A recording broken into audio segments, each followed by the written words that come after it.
I'm here to tell you today, take it back. Take back what belongs to you.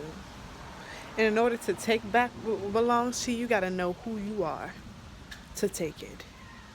So once God starts placing things before you, and you start walking into it, take it. Take it with confidence, knowing who you are and what you're representing and who you're representing. And understand that you are enough. Understand that when God gives you things and when God blesses you and you start to overflow, don't start to doubt then. That's when you got to go up against that thing and know that it's yours. Take it back. See, have the expectations. It seems to me like we have high expectations for things that don't belong to us. But when it comes to the things of God, the callings on our life, it seems as though we believe that we are not enough. We think that we're enough for the world, but we're not enough for what God has put inside of us. But I'm here to tell you that you are enough. I'm here to tell you that everything that you need is right up in here. You don't have to search no further. So when you see something with your name on it, take it. Because God gave it to you and it's yours. And know that you don't have to do it with force. Know that the only battle that you're battling is a battle from within. Because once God puts something on you, He's going to have it arranged and set up so it just comes to you. But when it comes to you, don't become stagnant and let it sit there. You better grab it. Because we got to do some work too. That's what God is expecting us to. God is expecting us to do some work as well. Excuse my hair, it keeps blowing in the wind. Don't let that distract you from what I'm saying. We got to start doing some work. God's looking for us.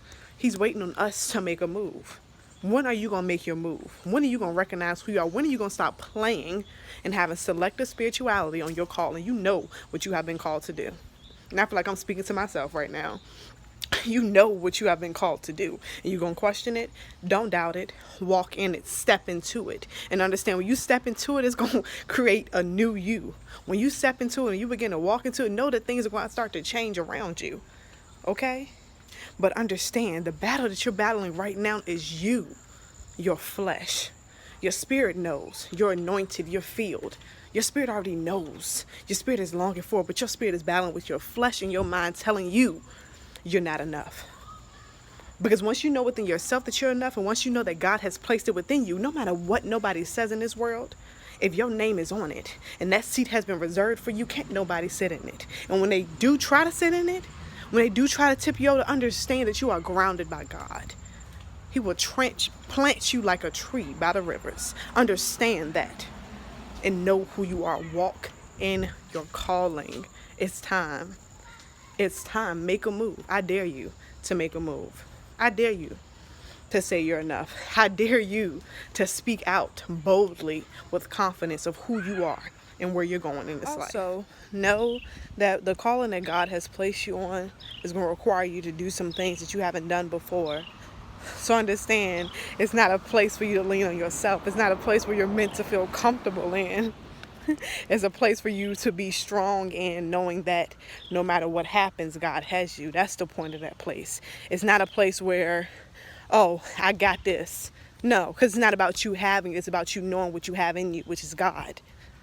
God got it, not you. And so that's why it's not going to be comfortable at first. That's why you're going to be anxious, because you don't have control over it and you're not supposed to control it. Because you controlling it is what's holding you back. You trying to control the direction, you trying to control the steps and the outcome is what's holding you back. That's when you become stagnant. When you start to wonder too much in your mind and question what's already been made secure right in front of you. So walk in it. Again, I say walk in it boldly. Walk in it and hold your head up. Don't let this world defeat you. Don't let yourself defeat you from the calling that you have on you. Okay? You got to be bold in it. And know that when God places something in you, just know that, for instance, with a message, when God gives you a message, understand He's going to have to put you through some things to reveal that message. He's going to put you through some things for a revelation. Simply because in order for you to speak boldly on what God has called you to be, you got to go through some things. Understand that rain, that storm wasn't for anything. Understand that every obstacle that you've been through, every roadblock, you better thank God for them roadblocks. You better thank God for them times when you fell down, because that place was never meant for you in the first place. Understand it built you up. Understand it broke that old foundation just to build a new. And I'm going to constantly talk about foundations because we got to get to understand that we got to be grounded on God's grace. Understand that, be grounded in God's grace.